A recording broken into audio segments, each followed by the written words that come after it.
Assalamualaikum warahmatullahi wabarakatuh.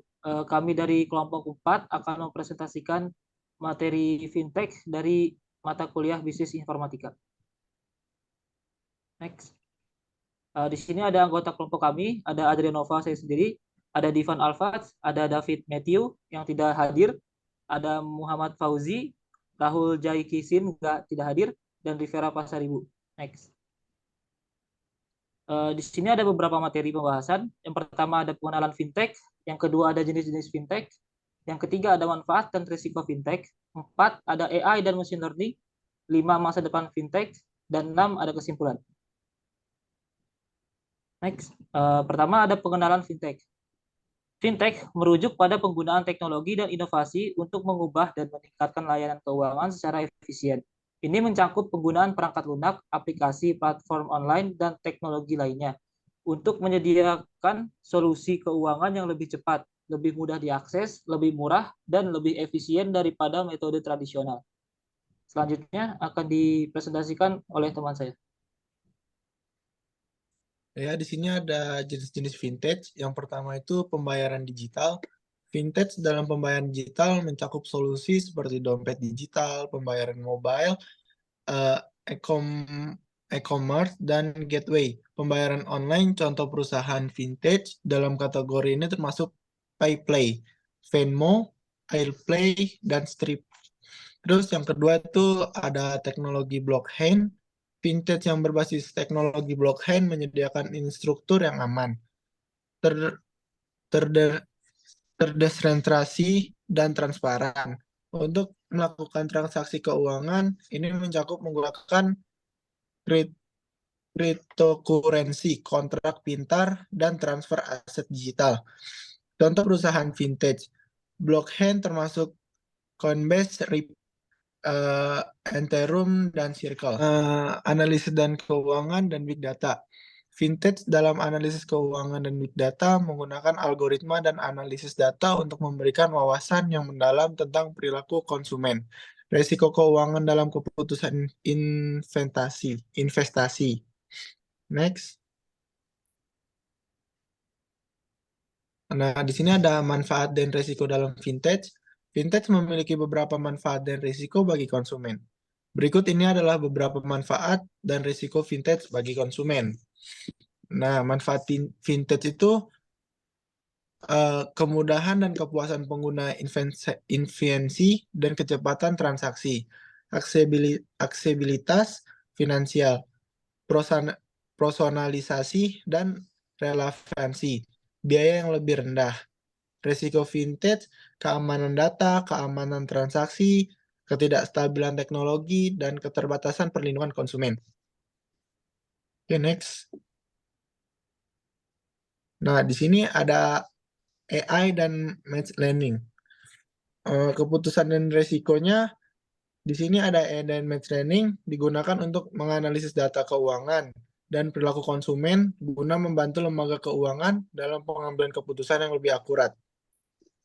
Mereka dapat mengidentifikasi pola tren dan anomali dalam data untuk melakukan penilaian risiko yang lebih baik dalam pemberian pinjaman, evaluasi kredit, dan manajemen risiko.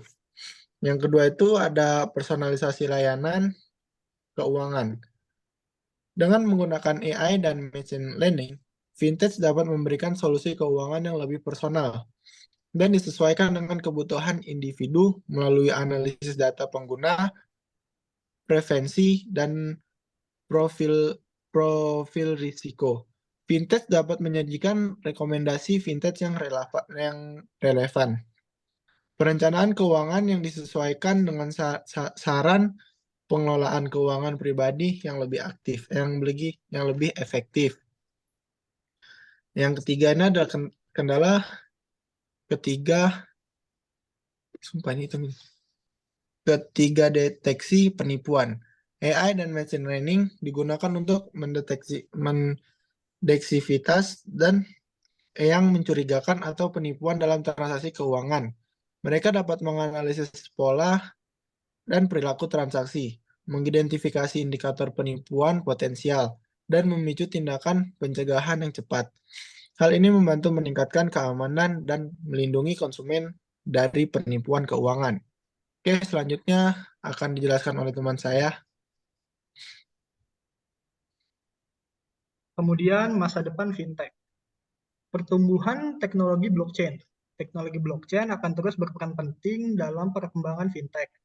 Implementasi blockchain akan memungkinkan transaksi keuangan yang lebih aman, terdesentralisasi, dan transparan. Selain itu, kemampuan untuk menerapkan kontrak pintar atau smart contract akan mengubah cara transaksi dan kontrak yang dilakukan, memungkinkan pelaksanaan otomatis tanpa perantara. Kemudian selanjutnya ada ekspansi layanan keuangan digital. Layanan keuangan digital akan semakin berkembang dan mencakup berbagai aspek keuangan, termasuk pinjaman, asuransi, investasi, dan pembayaran. Aksesibilitas dan kemudahan penggunaan layanan fintech akan semakin ditingkatkan untuk memenuhi kebutuhan konsumen yang terus berkembang. Kemudian selanjutnya ada integrasi AI dan machine learning. AI dan machine learning akan semakin menjadi bagian penting dalam fintech. Penggunaan kecerdasan buatan akan meningkatkan analisis data, layanan pelanggan, pengambilan keputusan investasi, dan pengelolaan risiko dengan lebih canggih dan akurat. Kemudian yang terakhir, ada peningkatan keamanan dan privasi. Dengan adanya pertumbuhan layanan keuangan digital, penting bagi fintech untuk terus meningkatkan keamanan dan privasi data. Solusi keamanan baru akan diterapkan untuk melindungi informasi keuangan konsumen dari ancaman cyber dan kebocoran data. Selanjutnya, kesimpulan dari fintech. Fintech membawa transformasi signifikan dalam industri keuangan, memberikan kemudahan dan akses yang lebih baik bagi konsumen, serta memicu inovasi yang akan terus berkembang di masa depan. Penting untuk memahami manfaat dan resiko fintech, serta mempersiapkan diri untuk menghadapi tantangan dan peluang yang datang dengan perkembangan teknologi keuangan ini. Sekian dari kelompok kami. Sekiranya sekian dari kelompok kami. Mohon maaf jika ada kekurangan atau salah kata. Kurang lebihnya mohon maaf. Wassalamualaikum warahmatullahi wabarakatuh.